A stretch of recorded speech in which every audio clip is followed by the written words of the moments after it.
guys, welcome back. And oh my gosh, you guys are destroying your living room. But don't worry, I've got 9 easy ways to fix it. So let's go.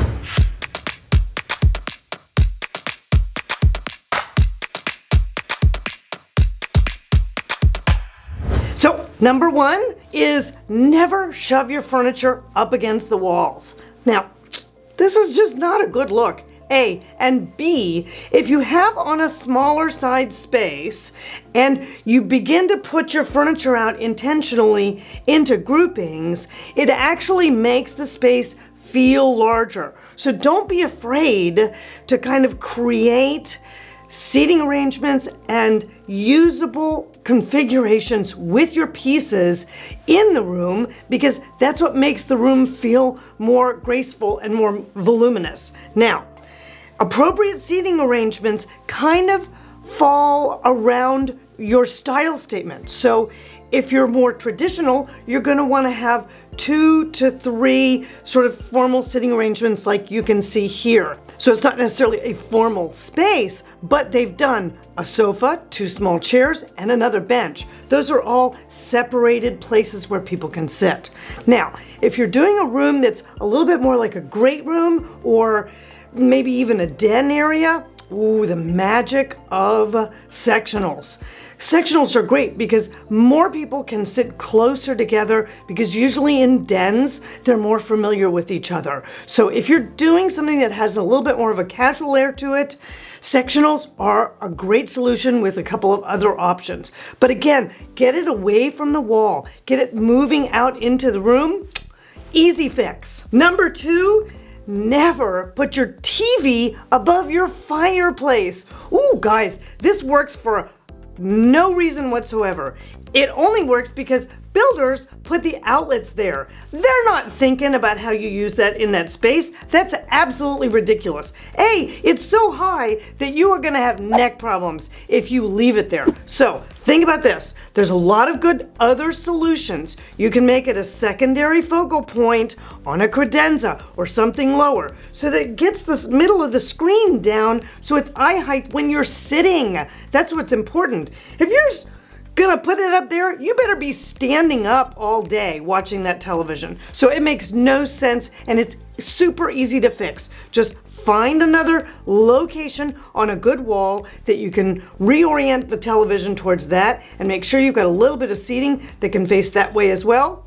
Done, easy. Now, next up, number 3, never have so much stuff in your space that you have no clear traffic pattern. There's a lot wrong with this picture, but one of the things that's major is that there's so much furniture jammed into that space that you can't actually pass between the pieces. That's absolutely ridiculous. And if your house looks like this thing, with there's just clutter everywhere, you gotta start editing. So what do? We figure out what our natural traffic patterns will be, right? Look at this beautiful space that has a clear path between the dining room and the kitchen counter, and then you can move easily around the sofa, or this other space that in plan you can see has plenty of kind of circulation room. Here's a tip.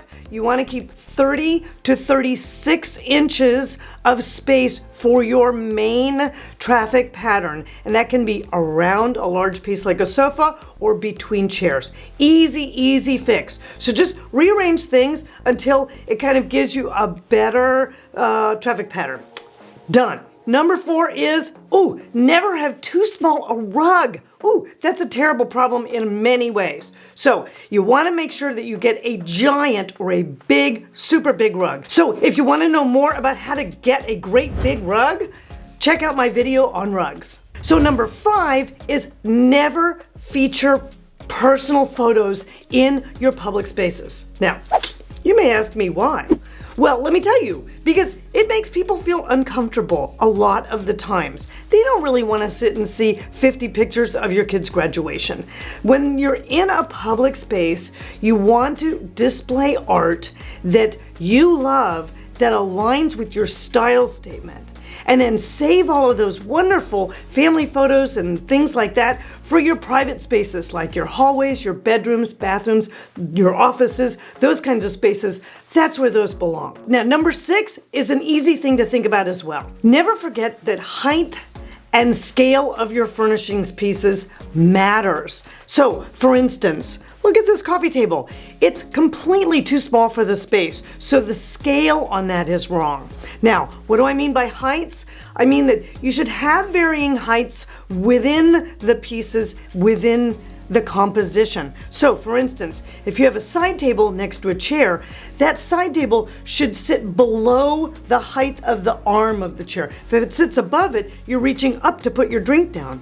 That's not a comfortable way to handle that. So you definitely want to make sure that everything kind of aligns and gives each other some balance and some space, and is big enough or appropriately scaled to fit your space and the other pieces. Number 7 is a super easy one, which is never forget your plants.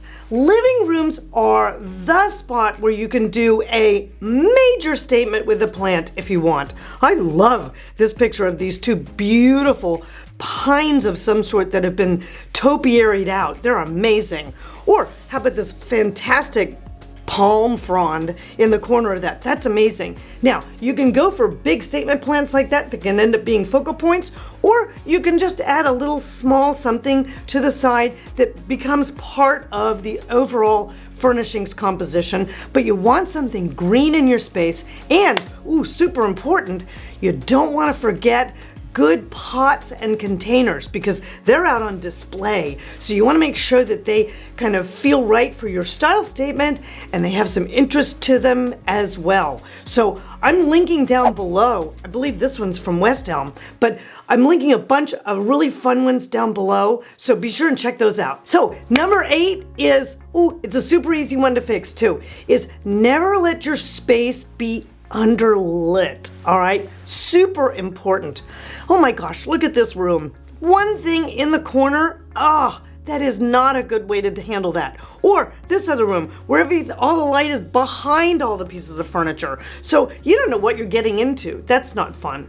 Remember, living rooms are public spaces. So you want 3 points of light. You want to be able to control the lights on dimmers, and you want them evenly distributed around the room so that you get the light going into the directions where you want it to go, and other people who don't live there can see what they're doing. This is a beautiful example of a room like that. Now, if you need more information on lighting, be sure and check out my lighting video. It goes over all kinds of information about kelvins and types of light you can use and gives you a bunch of inspo. Number 9, and this is a super easy one, but it gets overlooked all the time, which is never forget the tiny details. Here's a pro tip, which is when you think you've got the room done, leave the space, literally go outside the house, okay? Then come back in like you have never seen the room before. And that will show you every little detail that you might have missed. It's super easy to happen. I do that all the time. It's a good technique. And one of the worst ones that you can do is these gangs of switches. Oh, I don't know why builders do this. And you end up with this thing. These are not focal points. And I sure as heck wouldn't knit a cover for them. That's pretty crazy. But let's solve for them. There's a lot of good ways to do that. This is a beautiful example where they've purchased a gray trim piece that works really well with the tile around it. So that's great. You can't change the actual outlet socket itself, but you can change the trim piece, and that blends in beautifully. Or how about this one that's on a wood wall that they've just created a little wood trim around that? That's a great solution. And if all else fails, just paint them, especially if it's an accent wall, because otherwise your eye goes right to that ugly white thing, and you do not want to see those. They just want to go away, and lights come on and off as if it was magic. Now, guys, the truth of it is, I can only do so much with YouTube videos because they are kind of a certain length. But if you want more, I have got so much info in the Design Club, and it's open. So you've definitely got to go check it out at www.thedesignclub.com. You have got to check it out. There's all kinds of fun stuff, live chats, Q&As with me, tons of deep dives. Oh, you're gonna love it. Okay, so guys, what I want you to do now is I want you to go right here and click this button, and I've created a special playlist just for this video that you're gonna wanna see. So click here, and I'll see you next week.